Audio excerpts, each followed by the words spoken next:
Narito ang top 2 na company sa grocery na may pinakamalaking binta sa loob ng isang buwan. Ang Procter & Gamble Company o mas kilala sa tinatawag na P&G. Ang P&G ay isang Amerikanong multinational o tinatawag nating corporation. Dahil hindi lang isang tao ang nagtatag nito, kundi dalawa. Ang nagtatag nito ay sina William Procter at James Gamble. Galing ang salitang Procter & Gamble sa mga pangalan nila, kaya ito ay tinatawag nating P&G. Ang P&G ay itinatag noong 1837 sa Cincinnati, Ohio, sa United States of America. Halos lahat ng mga produkto nila ay panlinis at may kinalaman sa pangangalaga ng ating kalusugan. At alam nyo ba na buong mundo ang pinaglingkuran ng mga produktong ito, maliban lamang sa Cuba at sa Hilagang Korea? Si William Procter ay pinanganak noong December 7, 1801 sa Herefordshire sa United Kingdom. Habang si James Gamble naman ay pinanganak noong April 3, 1803 sa Enniskillen, United Kingdom pa rin. At ang kinilalang pangulo noon ay si David S. Taylor. At ang pangalawa naman ay si John Moyle. At dumapo naman tayo sa mga kita nila. At noong 2019 ay kumita ito ng nagkakahalaga lamang ng 3.897 billion US dollar. At ang kabuang pagmamayari nito ay nagkakahalaga lamang ng 115 billion US dollar noong 2019.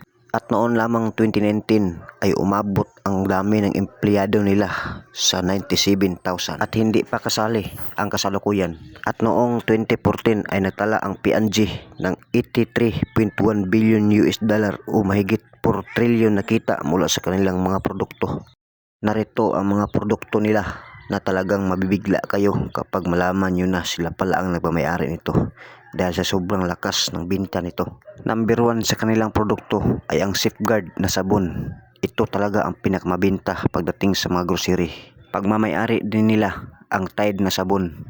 At sa kanila din ang Ariel na palagi nating ginagamit sa tuwing tayo ay naglalaba. At usapang fabric tayo, hindi din pahuli ang Downy. Naggrabing lakas talaga. Ito ang kadalasan nating binibili at ginagamit kapag tayo ay naglalaba.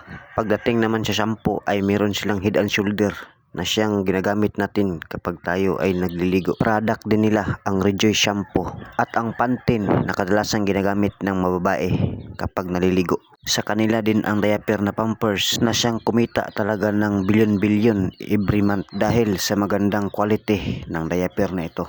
Pambato din nila ang Whisper na siyang tumatak sa ating mga isipan nating mga Pilipino dahil maganda din ang kalidad nito. Ang Olay ay pagmamayari din ng P&G. And last but not the least, ang Gillette na siyang pinakamalakas na shave na ginagamit naming mga lalaki kapag kami ay nagbabarbas ng mga bigote.